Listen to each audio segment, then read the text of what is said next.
ഒരു ഗൗരവമുള്ളൊരു വിഷയം. എൻ്റെ ഭർത്താവ് 5 നേരം നമസ്കാരമില്ല. ഇത് തീരെ ഗൗരവമില്ല.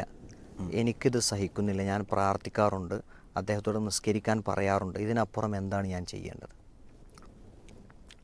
നിസ്കരിക്കാതിരിക്കുക എന്നുള്ളതിന് 2 അവസ്ഥകളുണ്ട്.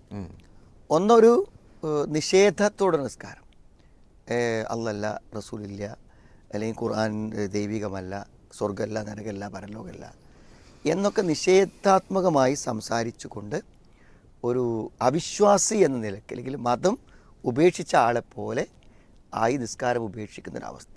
അതാണെങ്കിൽ ഒരു മുസ്ലിം സ്ത്രീയെ സംബന്ധിച്ചിടത്തോളം അത്രയുള്ള ഒരാളുടെ കീഴിൽ ജീവിച്ചു പോകാൻ ഇസ്ലാമികമായി ചില തടസ്സങ്ങളുണ്ടെന്നാണ് ഞാൻ മനസ്സിലാക്കുന്നത്. അതല്ല, ഉദാസീനമായി കാണാം. ഇപ്പം നമ്മുടെ നാട്ടിൽ നിസ്കരിക്കുന്ന ആളുകളുണ്ട്, പക്ഷേ സക്കാത്ത് കൊടുക്കില്ല. നിസ്കാരം പോലത്തില്ല സക്കാത്ത് എന്നുള്ള കൊടുക്കാത്തത്. സക്കാത്ത് കൊടുക്കണ്ടെന്ന് വിചാരിച്ചിട്ടല്ല, ഉദാസീനമാണത്. അതിപ്പോൾ സമ്പത്ത് കൊടുക്കലൊരു ബുദ്ധിമുട്ടാവാം.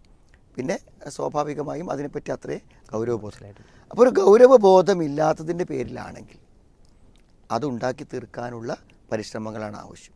നേരത്തെ പറഞ്ഞ പോലെ സ്നേഹത്തോടെ പറഞ്ഞിട്ടോ, അല്ലെങ്കിൽ അദ്ദേഹത്തിൻ്റെ സുഹൃത്തുക്കൾ ആരെങ്കിലുമൊക്കെ ഇടപെടുത്തിയിട്ട് അദ്ദേഹത്തെ ഉപദേശിച്ചിട്ടോ, അല്ലെങ്കിൽ നാട്ടിലെ പ്രബോധകന്മാരായ ആളുകളുമായി ബന്ധപ്പെടുത്തിയിട്ടോ, അല്ലെങ്കിൽ സ്വാഭാവികമായും ഇവർക്കൊരു ക്ലാസ് കേൾക്കാൻ വേണ്ടി അവരൊരു ക്ലാസ്സിന് വേണ്ടി ബന്ധപ്പെടുത്തിയിട്ടോ, അല്ലെങ്കിൽ നാട്ടിലൊക്കെ അയാൾ ബഹുമാനിക്കുന്ന ഏതെങ്കിലുമൊക്കെ പണ്ഡിതന്മാരോ പ്രസംഗന്മാരോ ഒക്കെ ഉണ്ടെങ്കിൽ അവരുമായിട്ടൊക്കെ ബന്ധപ്പെടുത്തി ഒരു ഉപദേശം കൊടുത്തിട്ടൊക്കെ തിരിച്ചു കൊണ്ടുവരാൻ പറ്റുമെന്ന് നോക്കുക പരമാവധി.